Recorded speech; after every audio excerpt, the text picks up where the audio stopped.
जिनको नवाजा आपने सुल्तान हो गए, जिनको नवाजा आपने सुल्तान हो गए, तलहा बिलाल व बूज़र सलमान हो गए। बस आपकी निगाह के पड़ने की देर थी, बस आपकी निगाह के पड़ने की देर थी, जो पुरखतर थे रास्ते आसान हो गए।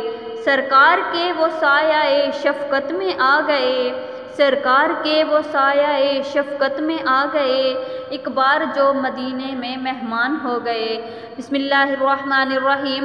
मोहतरम सामीन कराम, अस्सलामु अलैकुम वरहमतुल्लाहि वबरकातुहू। हज़रत सैयदना अबू यज़ीद रहमतुल्लाहि ताला अलैहि से मनक़ूल है कि मेरे पास मेरे उस्ताद हज़रत सैयदना अबू अली संदी रहमतुल्लाहि ताला अलैहि तशरीफ़ लाए तो मैंने उनके हाथ में एक थैली देखी। जब उन्होंने उस थैली को उंडेला तो उससे कीमती जवाहिरात नमूदार हुए।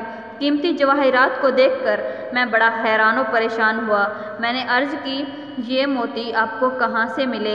इरशाद फरमाया, मैं यहाँ एक वादी में उतरा तो अचानक चराग की तरह टिमटिमाते हुए ये मोती दिखे।